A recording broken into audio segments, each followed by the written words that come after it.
name is Lindsay Howard. I'm delighted and privileged to be the moderator of this panel on diabetes innovation.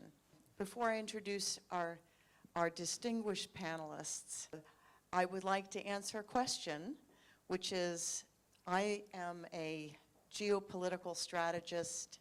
I've been a foreign policy analyst and senior advisor to Mayor Bloomberg for a decade at Bloomberg, and was previously a senior advisor to Dr. Henry Kissinger. So what am I doing up here, you might ask? I'd like to tell you, like everyone on this panel, from whom we will hear shortly, I learned about the perils and global crisis of diabetes through others.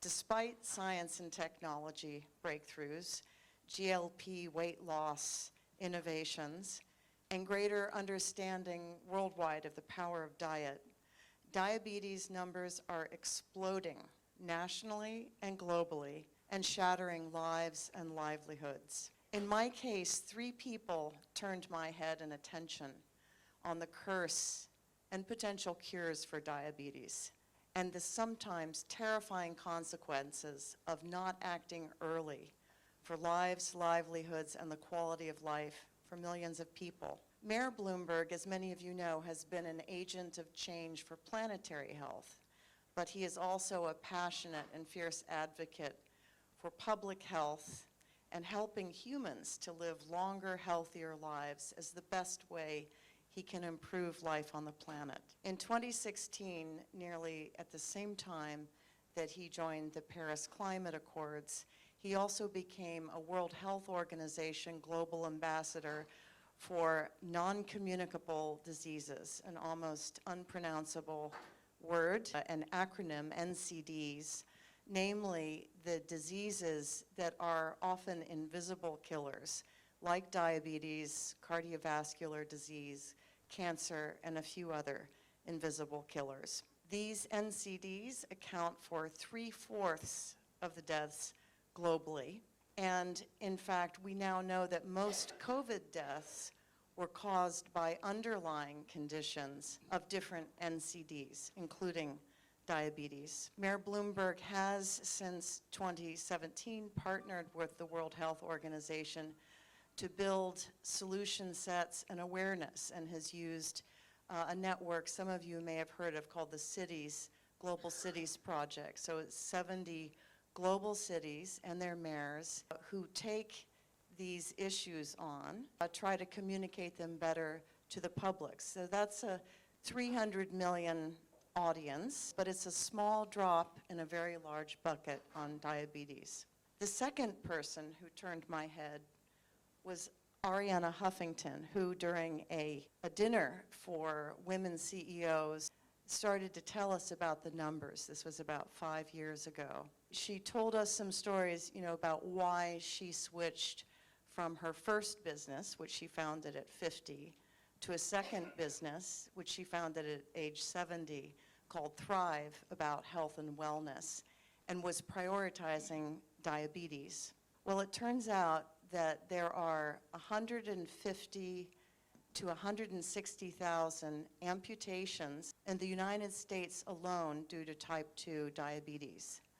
And that number goes up exponentially globally. So this is a bit of a crisis. During the Vietnam War, for perspective, the US service members for the entire war had close to 5,300 amputations, not 160,000. So this is a global crisis. Diabetes is no small thing, and it's no simple matter of shots, insulin pumps, and blood sugar.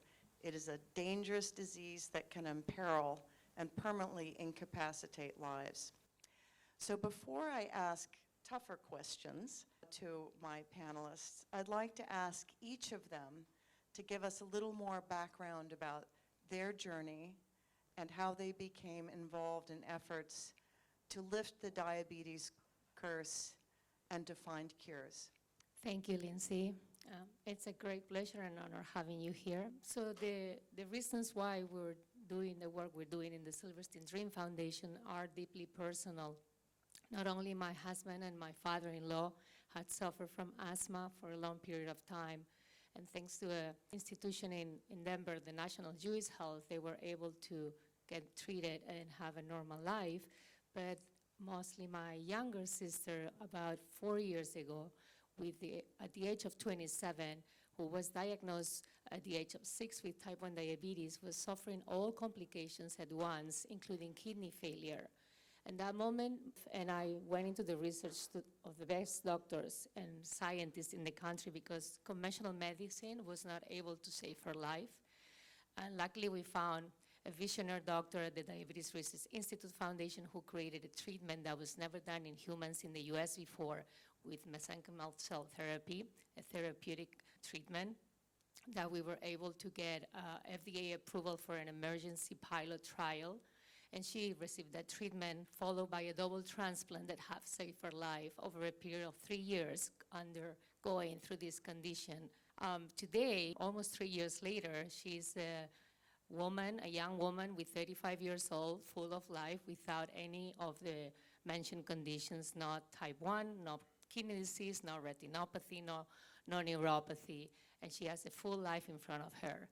And that moment, I realized there's so much we can do to prevent these conditions, these complications, these deadly outcomes for young individuals.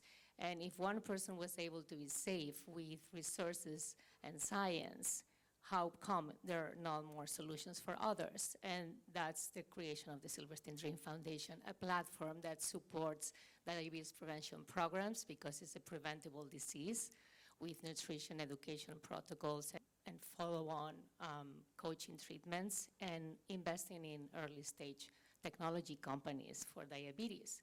So this is the reasons why, and in a moment I will tell you where we're heading with this. So I'm going to pass it on to my colleagues here. Like you, Patricia, everybody here has been touched by diabetes in some personal way. Unfortunately, most of my family was wiped out by cancer and diabetes since a very young age. And what I came to know through the journey of discovering this was that most healthcare technologies don't see the light of day and never come to market. And those that are even less so funded, even more so, don't come to market. So I wanted to become a part of that journey, and that's why I do what I do. And I've been a healthcare investor for about 30 years in 30 different markets, and that's given me the unique perspective of respecting, as some of our previous panelists had said, the ecosystems within, the payors, the policies behind each one of these markets, and then the technologies from early stage to late stage that I've been part of and investing in. And it's given me a unique perspective, and I love what I do because the technologies that we're part of and investing in, if they were around when my family was around, they would still be around. And now our friends and loved ones can be around longer because of the work we do and the companies we invest in. Thank you. And well, my name is Abbas Hashmi. I was born and raised in Saudi Arabia, and the reason I'm here is because I've seen the pandemic of diabetes destroy families, including my grandfather. I've seen him chugging Coke. He was an engineer, and during the afternoons, he will just take not Diet Coke, regular Coke, and just chug it. And growing up, I thought this is the lifestyle, this is how you grow up, and eventually you have diabetes and you die. The moment of truth arrived when my really good friend passed away, and during that period, maybe a month or two, I met Patricia, and she was kind enough to give me the platform to talk about it. And because I come from that background, the lifestyle impact that brings to the families. On one side, you have prosperity, money coming in, but on the other hand, you don't have literacy, you're eating differently, your body is not predisposed to that kind of diet, and thus you end up in that situation. So that's important to me. Other than that, I lead the program at Columbia Business School for family businesses and family offices.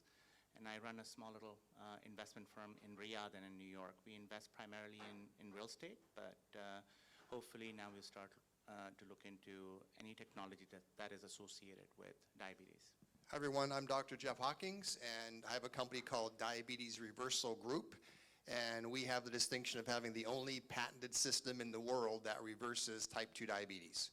So we've been doing it for 16 years now. And my wife and I started this about 16 years ago because I had an aunt who died of this disease. Her father passed away from diabetes.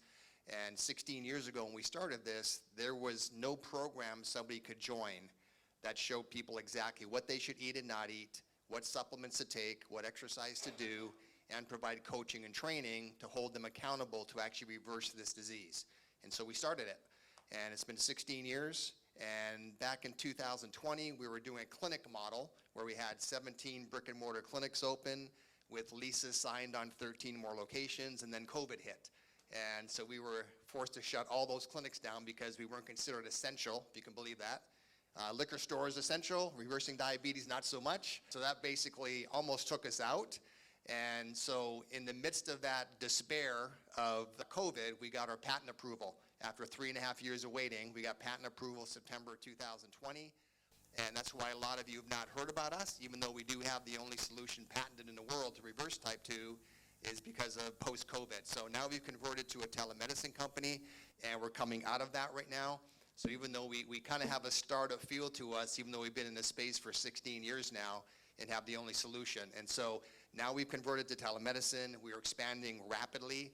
And this is the first event like this I've ever done where I'm in front of investors, potential partners to help us scale and grow. So I'm looking forward to meeting anybody who wants to talk to me about what we're doing, looking for strategic partnerships, anybody else is interested.